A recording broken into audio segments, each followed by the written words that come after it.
le seigneur Gasparo, qui savent clairement qu'ils font mal et néanmoins le font.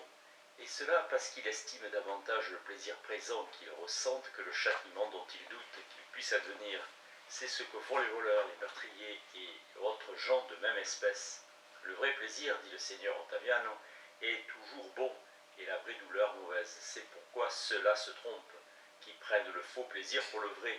et la vraie douleur pour la fausse. De là vient que bien souvent, en recherchant de faux plaisirs, ils encourent de vrais déplaisirs.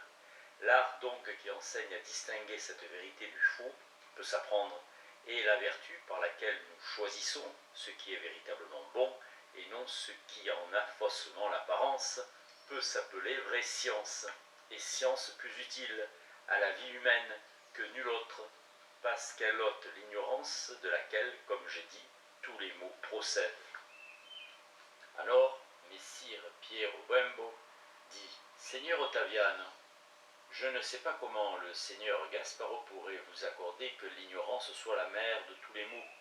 et qu'il n'y en ait pas beaucoup qui, en commettant des fautes, sachent véritablement qu'ils les commettent et ne se trompent en aucune manière sur le vrai plaisir ni pareillement sur la vraie douleur.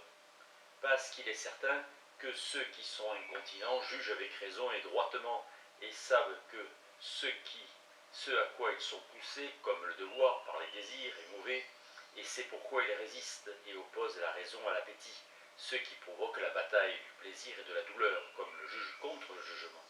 Enfin, la raison vaincue par l'appétit trop puissant s'abandonne, comme le navire qui pendant un certain temps se défend contre les tempêtes de la mer, mais à la fin, battu par les assauts trop furieux des vents, les ancres et les haubans rompus se laissent porter par les caprices de la fortune, sans se servir du gouvernail ou des enseignements de la boussole pour se sauver. Les incontinents donc commettent des fautes avec un certain remords ambigu et presque malgré eux, ce qu'ils ne feraient pas s'ils ne savaient pas ce qu'ils font, et mauvais. Mais sans aucune résistance du côté de la raison, ils s'abandonneraient totalement à la tyrannie de l'appétit, et alors ils ne seraient pas incontinents mais intempérants, ce qui est bien pis. C'est pourquoi on dit que l'incontinence est un vice atténué, parce qu'elle a en soi une partie de raison, et pareillement la continence est appelée vertu imparfaite, parce qu'elle a en soi une partie d'affection.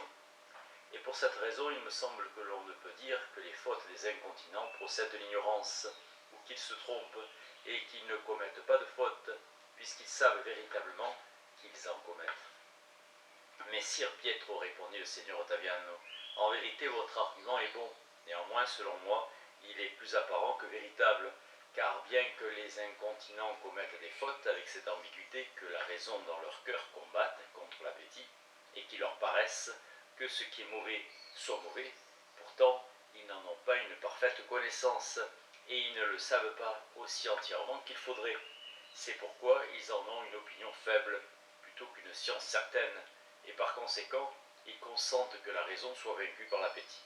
Mais s'il en avait une vraie science, sans aucun doute, il ne commettait pas de faute, parce que toujours la chose par laquelle l'appétit vainc la raison est l'ignorance. Et la vraie science ne peut jamais être vaincue par l'affection, qui vient du corps et non pas de l'esprit, et qui, si elle est bien conduite et gouvernée par la raison, devient vertu, sinon devient vice. Mais la raison a tant de force qu'elle se fait toujours obéir par les sens et pénètre par de merveilleuses voies et manières, pourvu que l'ignorance n'occupe pas ce qu'elle devrait posséder, elle. De cette façon, bien que les esprits, les nerfs et les os n'aient pas de raison en eux, pourtant, quand vient à naître en nous ce mouvement de l'esprit, comme si la pensée éperonnait et secouait la bride aux esprits, tous les membres se préparent, les pieds pour courir, les mains pour prendre ou pour faire ce que pense l'esprit, et cela se connaît manifestement aussi chez de nombreux hommes qui, sans le savoir, mangent parfois quelque nourriture nauséabonde et répugnante, mais si bien préparée qu'elle leur semble au goût fort délicate. Et puis quand ils savent que c'était, non seulement ils éprouvent de la douleur et du dégoût dans leur esprit, mais leur corps s'accorde avec le jugement de la pensée, en sorte que par la force, ils vomissent cette nourriture. Le seigneur Ottaviano continuait son propos quand Julien le Magnifique, l'interrompant, dit « Seigneur Ottaviano, si j'ai bien entendu, Vous avez dit que la continence est une vertu imparfaite, parce qu'elle a en elle une part d'affection. Et il me semble à moi que cette vertu qui, du fait qu'il y a discorde dans notre esprit entre la raison et l'appétit, combat et donne la victoire à la raison, doit être estimée plus parfaite que celle qui vint sans avoir aucun désir ou affection qui s'oppose à elle. Car il semble que l'esprit, d'après vous, ne s'abstient pas du mal par vertu, mais parce qu'il n'a pas la volonté de le faire. Lequel estimeriez-vous? Dit alors le seigneur Ottaviano. Le capitaine le plus valeureux, celui qui en combattant sur le terrain se met en péril, et néanmoins vainc les ennemis, ou celui qui par sa vertu et son savoir leur ôte leur force, et les réduit à un point tel qu'ils ne peuvent combattre, et ainsi les vainc sans bataille ni danger? Celui, dit Julien le Magnifique, qui vainc de la manière la plus assurée, et sans doute le plus alloué, pourvu que cette victoire, ainsi assurée, ne provienne pas de la faiblesse des ennemis. Vous avez bien jugé, répondit le seigneur Ottaviano. C'est pourquoi je vous dis que la continence peut se comparer à un capitaine qui combat virilement, et bien que ses ennemis soient forts et puissants, parvient pourtant à les vaincre, mais non sans beaucoup de difficultés et de dangers. Mais la tempérance libre de tout trouble ressemble au capitaine qui, sans rencontrer de résistance, vint et règne, et ayant non seulement apaisé, mais même éteint totalement le feu de convoitise dans l'esprit où elle se trouve, elle détruit, comme fait un bon prince pendant une guerre civile, les ennemis séditieux de l'intérieur, et donne le spectre et l'entière domination à la raison. Ainsi cette vertu, qui ne force pas l'esprit, mais qui fait naître en lui par les voies les plus tranquilles une véhémente persuasion, qui l'incline à l'honnêteté, le rend calme et en repos égal et bien mesuré en tout, et de tous côtés doté d'une certaine concorde avec lui-même, qui le part d'une tranquillité si sereine, qui ne se trouble jamais, et devient en toutes choses parfaitement obéissant à la raison,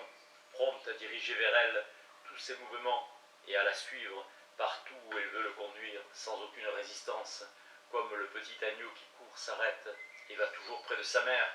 et la suit dans tous ses mouvements. Cette vertu, donc, est très parfaite et convient principalement au prince, parce que beaucoup d'autres procèdent d'elle.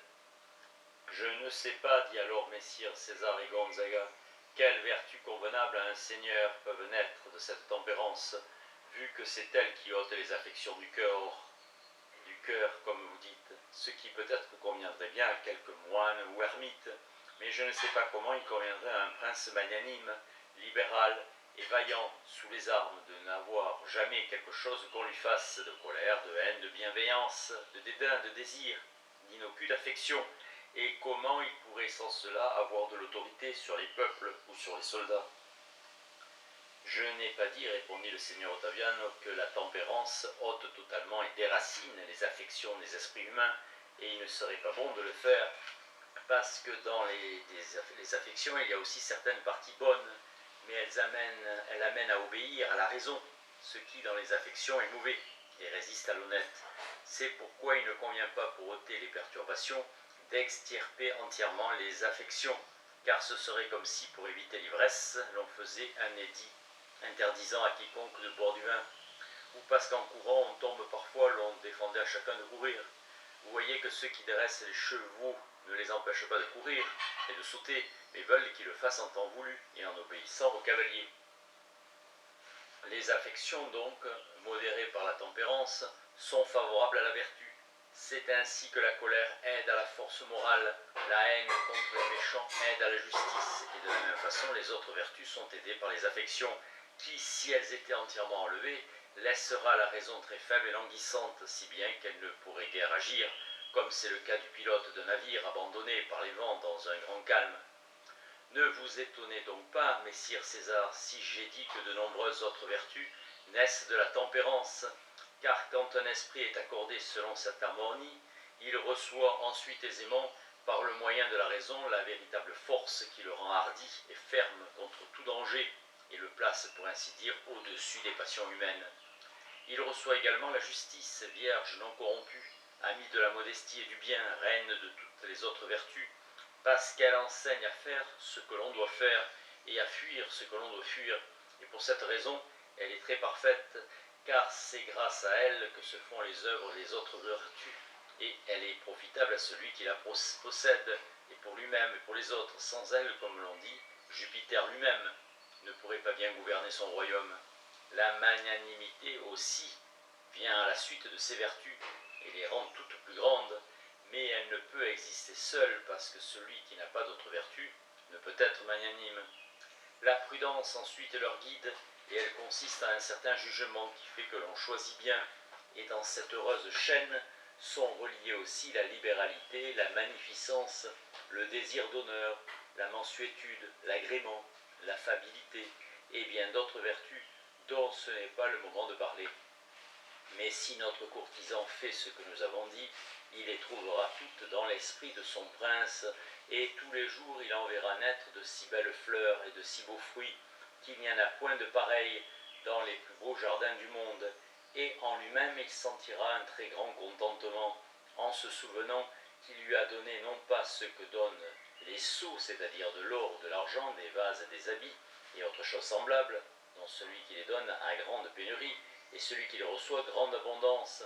mais cette vertu qui peut être parmi toutes les choses humaines est la plus grande et la plus rare, à savoir la manière et la façon de gouverner et de régner comme il se doit. Cela seul suffirait pour rendre les hommes heureux et ramener une nouvelle fois dans le monde cet âge d'or dont on dit qu'il a existé quand Saturne régnait. À ce moment, après que le Seigneur Ottaviano eut fait une courte pause, comme s'il voulait se reposer, le Seigneur Gasparo dit « Seigneur Ottaviano, quel est à votre avis le pouvoir qui apporte le plus de félicité et qui est le plus suffisant pour amener dans le monde cet âge d'or dont vous avez fait mention, le règne d'un aussi bon prince ou le gouvernement d'une bonne république ?» « Je mettrai toujours en premier le règne du bon prince, répondit le Seigneur Ottaviano, parce que c'est le pouvoir qui est le plus conforme à la nature, et s'il est permis de comparer les petites choses aux choses infinies, c'est celui qui est le plus semblable au pouvoir de Dieu, qui seul et unique gouverne l'univers. Mais en laissant cela, voyez que dans ce qui se fait par l'artifice humain, comme les armées, les grands navires, les édifices et autres choses semblables, tout se rapporte à un seul homme qui gouverne à sa manière. De même, dans notre corps, tous les membres travaillent et s'emploient en obéissant à la volonté du cœur. En outre, cela, il semble convenable que les peuples soient gouvernés par un prince, comme le sont beaucoup d'animaux, auxquels la nature enseigne cette obéissance comme chose très salutaire. Voyez les cerfs, les grues et bien d'autres oiseaux. Quand ils font leur migration, ils mettent toujours à leur tête un chef qu'ils suivent et à qui ils obéissent. Et les abeilles, presque comme si elles raisonnaient, honorent leur roi avec autant de révérence que sauraient faire les peuples les plus obéissants du monde. C'est pourquoi tout cela est un très grand argument pour démontrer que le pouvoir des princes est plus conforme à la nature que celui des républiques. Et à moi, il me semble, dit alors Messire Pietro Bembo, que puisque la liberté nous a été donnée par Dieu, comme don suprême, il n'est pas raisonnable qu'elle nous soit ôtée, ni qu'un homme y ait davantage part qu'un autre, ce qui advient sous le pouvoir des princes qui, pour la plupart, tiennent leurs sujets en une très étroite servitude. Mais dans les républiques bien ordonnées, cette liberté est préservée. En outre, dans les jugements et les délibérations, il advient plus souvent que l'avis d'un seul soit faux que celui de beaucoup, parce que le trouble, soit par la colère, soit par le dédain ou la convoitise, entre plus aisément dans le cœur d'un seul, qui dans celui de la multitude, qui comme si elle était une grande quantité d'eau, est moins sujette à la corruption qu'une petite quantité. Je dirais aussi qu'à mon avis, l'exemple des animaux n'est pas approprié, parce que les cerfs, les grues et autres bêtes ne mettent pas à leur tête pour le suivre et lui obéir un chef qui est toujours le même, mais ils changent et varient et donnent ce pouvoir tantôt à l'un, tantôt à l'autre, si bien qu'il s'agit plutôt d'une forme de république que de royauté, et cela peut s'appeler vraie et égale liberté, quand ceux qui, à un certain moment, commandent, obéissent aussi ensuite. De même, l'exemple des abeilles ne me semble pas convenir parce que leur roi n'est pas de la même espèce qu'elles, et c'est pourquoi celui qui voudrait donner aux hommes un seigneur vraiment digne aurait besoin de le trouver dans une autre espèce d'une nature plus excellente que l'espèce humaine. Si les hommes avaient à lui obéir par raison, comme les troupeaux qui obéissent non à un animal semblable à eux, mais à un berger qui est un homme et d'une espèce plus digne que la leur. Pour ces raisons-là, j'estime, Seigneur Ottaviano, que le gouvernement de la République est plus souhaitable que celui d'un roi.